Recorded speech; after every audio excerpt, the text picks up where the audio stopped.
This is the Yielder 6120. Had Exactrix engineering put together for me in Washington. We were looking for something a little more robust so we didn't have to keep building new strip till units every year.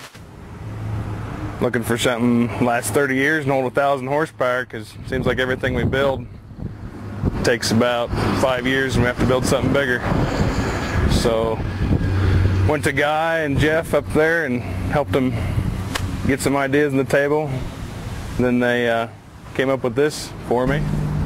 Okay, well, it's a beautiful day here in Colby, Kansas. It's July 10th, and we're standing in the shade of this big 6120 Yielder applicator commissioned by Brian and Harlan Downing, and built two of these, and the first two are on the job here, and Brian started to set the tracks in.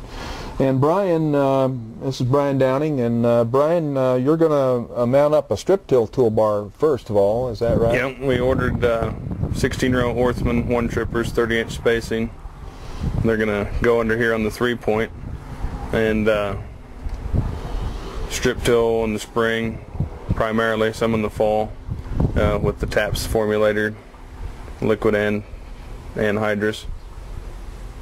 And Alex, you might note, Brian shipped these 3-point units up off of his John Deere belted tractors, and so we've actually designed around the Deere 3-point, and that's the 3-points coming back to him.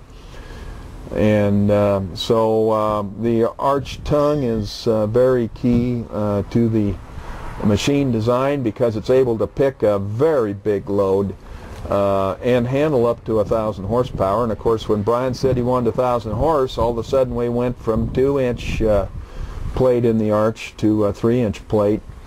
And of course, the tongue is telescoping, and it has an 8-inch ball. Let's see, Brian, you ran the ball before on your strip till toolbars you're running now. You've been running a 6-inch ball. Ran a 6-inch, and we've got 3 years on those, and so you can grease them every day, and we've been long fine with them. No slop like a regular grain cart banging and beating, or a hitch pin twisting off or coming out.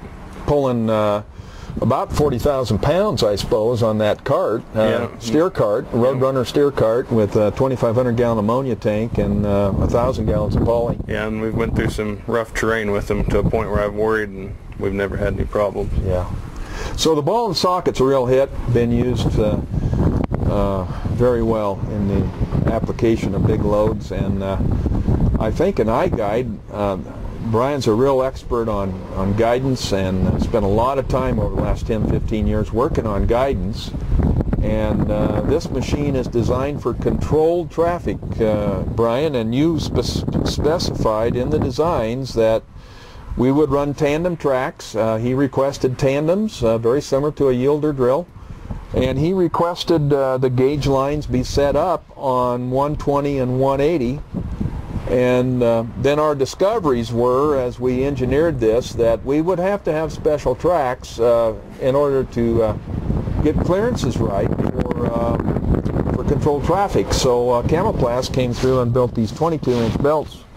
And they have a nice trailer grip here, nice altitude. I think it'll dissipate heat very well, which has been a big deal here on the Great Plains this summer with the track type combines, is getting rid of the heat. So what do you think, Brian, about these track frames? It's very impressive with the airbag tensioning system.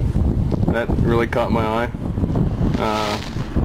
I'm real happy with them. I've seen some other track designs that aren't quite this up to snuff, in my opinion. Yeah. And Alex, you can take a look over here. We'll point it out a little bit. Those are bogies that walk up and down. They also twist side to side, and that's an exclusive design that Lynn Rosenboom developed. And we've been using it for quite a while, had very good luck with it.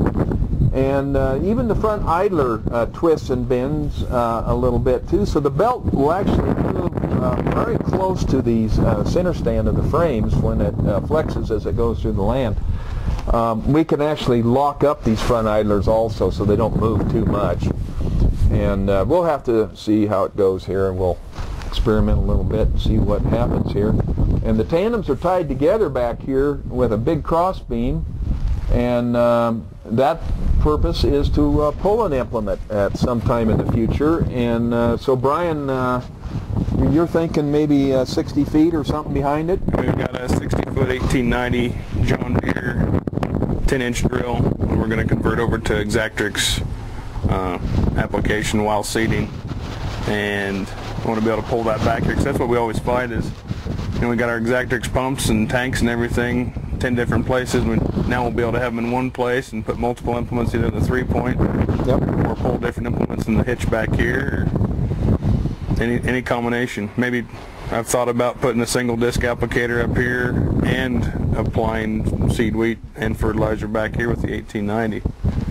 So it does offer a lot of flexibility, and the frame is up in the air for a really good reason, is so we can carry these big toolbars, and yet they can fold up from the side, and we can move it down the road and shift the slide table back and forth.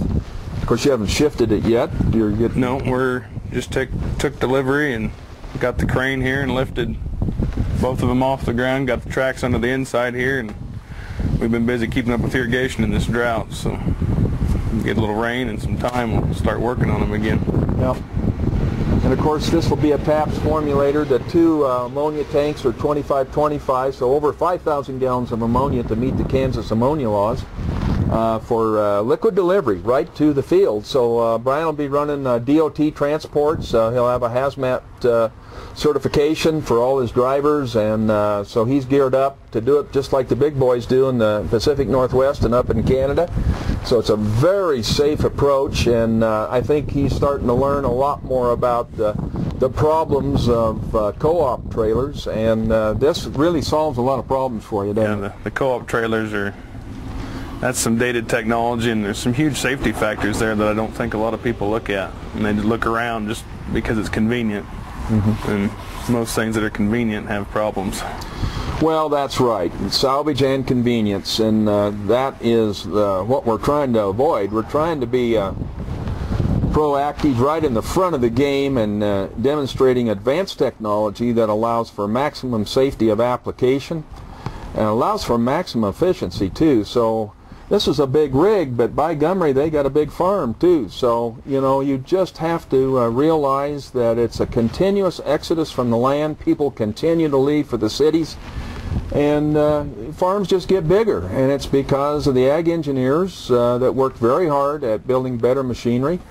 And I think the geneticists help a lot too. So we got hybrid corn that needs nutrients timely, and we're some opposing forces on the budget line, and we're trying to use the highest quality nutrients with humic acid and triammonium polyphosphate sulfate, and making crystalline taps. And let's see, Brian, you've been doing this now for what, 5-6 years, making taps? Yeah, well, actually longer than that, I think.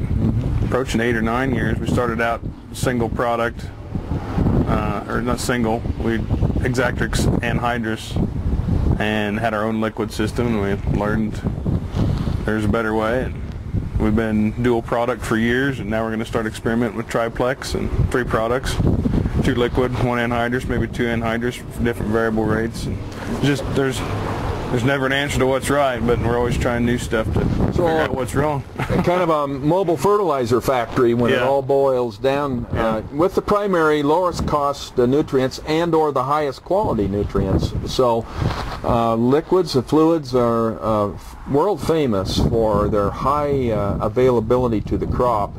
And so we very seldom advocate the use of dry fertilizer in our system designs, because you can't deliver it very accurately, and it's hard to get out there, and it's hard to do it timely at high speed. So we'll be using variable rate technology on this unit, and Brian will be using Deere GS3 along with iGuide. And so the guidance part of the mystery is pretty well handled. I think that works out good, doesn't it? Yeah, there's always a learning curve. You're only as good as you set your equipment up. So some guys have trouble with guidance, and you just got to sit there and stare at the screen and spend some time.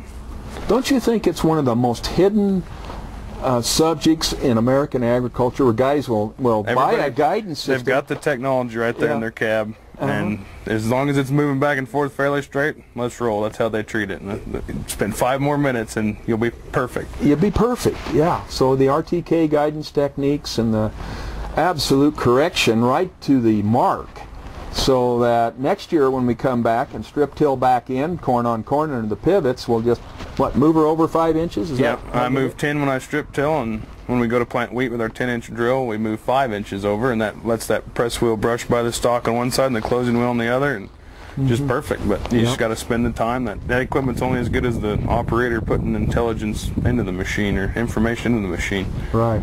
Yep. It's a game of percentage points, really, when it comes down to it. It's never going to be perfect. There's some guys that think, this line's not straight, and I go, well, your right side tire's got 10 pounds there, your left side's got 20, and you're trying to drive a straight line with a 3-point. There's just always something that's off.